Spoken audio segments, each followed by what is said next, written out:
I'm Jamai with SMA News, and I am here with Gareth P. Jones, who came in for the Primary World Book Day. Now, first question. Yes. Which is your favourite book? I get asked this a lot. It's very hard to. It's hard to say. I'll tell you why. Because I write lots of different types of books. It's hard to compare The Lion on the Bus, which is essentially the wheels on a bus, but we're like a lion, with Death or Ice Cream. These are they tick very different boxes, these books. So some of my favourite books, that is one of my favourite books. It's called Death or Ice Cream, as you would expect with a title like that. It is a strange book with some scary bits and some funny books. My favourite picture book, I'm going to say this one. It's called The Bunzel. It's about a rabbit with extremely long ears. This is partly my favourite book for picture books because I like the story. Also, I love the pictures, which are by Loretta Shower. The main thing, the reason I picked up this one though is because I recently wrote a musical based on this book, and I'm trying to make that musical, so maybe this will help. So those are some of my favourite books. What was the name of your first book you wrote? The first book I ever wrote. Now, it was called The Dragon Detective Agency. This is the second one actually. The first one was called The Case of the Missing Cats, which is now called, well, they went out of print in 2015. What happens when you're an author? Oh, there's the first one. That's the first one. And that came out in 2007. And then I was like, hey, I'm an author, fantastic. And then 2015, they stopped printing it, and it was like, oh, it's gone. But then in 2020, if you remember the year 2020, a lot of exciting things happened. The most exciting of which was the series came out, and as you can see, Dragon Detective Agency is now Dragon Detective, and the names are shorter as well. So we've changed the titles, but they're essentially, those two are essentially the same book, even though they look like different books.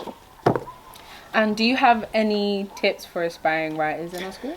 Do you know what? I get, again, it's something I get asked for a lot, and I don't have a very complex answer to it. Really, it's just read and write. You know, every book that you read, every sentence you read will make you a better writer. Every sentence that you write will make you a better writer. So it's just read widely and read books that are unexpected books. Don't just, you go into a supermarket, can't you? Get all the books by the vegetables, those books. Don't pick up those books. Go and find better books in libraries and hiding at the backs of bookshops.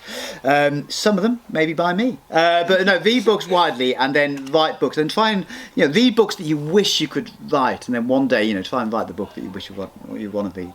And just lastly, what was the hardest part of being a writer? Because I know we want to prepare some of our future writers for the struggles. Well, I mean, it's money, really. I mean, it's very hard to make money out of it. Over the last 16 years, I've had 45 books published, and I'm doing all right. And actually, if I could sustain this, I was discussing this last night with I was playing games. I was at games night down at Pete's house last night, and we were discussing about what time we're going to retire. We'll get to this sort of age where people say, "Oh, I'd like to retire at 55" and all this. And I said, I don't want to retire. I want to work until I would like to be able to keep working until like my last dying breath. That's my hope.